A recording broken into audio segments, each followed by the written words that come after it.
Hey, Stan Deaton with the Georgia Historical Society. Welcome back. Dispatch is reporting today from Camilla, Georgia, in southwest Georgia in Mitchell County. Not a very big place even now, but one of the most notorious incidents of political violence and racial violence in Georgia and American history happened here 155 years ago on the grounds of the courthouse here in Mitchell County. Now, the courthouse you see behind me was erected in 1936, but the structure in the 1860s stood in the same place. This was during the period of Reconstruction, one of the most controversial in American history, the first attempt to incorporate the newly freed men and women, African Americans, into American political, social, and economic life. Great controversy as to whether or not African American men would be allowed to hold office and vote. Now, in 1868, Georgia was also undergoing congressional reconstruction and had already ratified the 13th and the 14th Amendment in 1868. But in July 1868, all 28 African-American members of the state legislature were expelled from the state legislature, including Philip Joyner of Southwest Georgia, an African-American. And on September 19th of that year, he decided to lead a march of African-Americans from Albany south here to Camilla for a political rally here on the courthouse grounds. They were met several times before they got here by angry whites who did not want them to proceed. And when they arrived here on the afternoon of September 19th, 1868, 155 years ago, they were met by a hail of gunfire.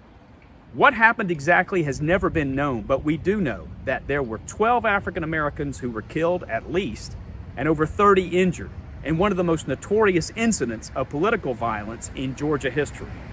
So what really happened here in Camilla that day? Well, as I mentioned, there were at least a dozen freedmen that were killed, but those details didn't really come out until much later. All anyone knew at the time was that African Americans who had sought to march peacefully from one town to another here in southwest Georgia had been violently assaulted.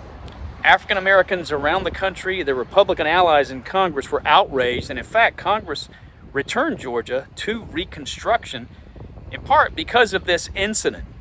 Now, the real details were not known for about 120 years until Dr. Lee Formwalt did some research, pioneering research, in the Freedmen's Bureau records and uncovered the details of that day because many of the participants had given affidavits. And that's where the details came out that at least a dozen freedmen were killed, 30 were wounded, many more assaulted, and to this day, we don't know where the bodies of the victims are buried. Now, there was no public commemoration of this event until 130 years later here in Camilla in 1998.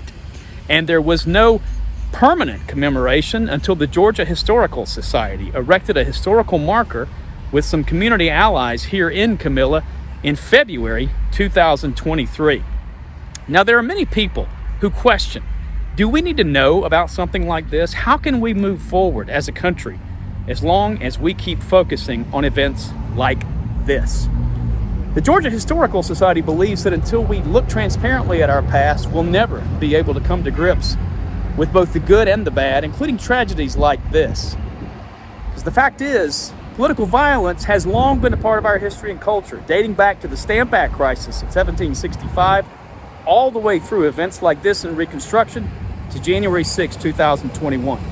As we remember the victims of political violence during Reconstruction 155 years ago, on September 19th, 1868. Stay safe, stay strong. I'm Stan Deaton with the Georgia Historical Society. As always, thank you for watching.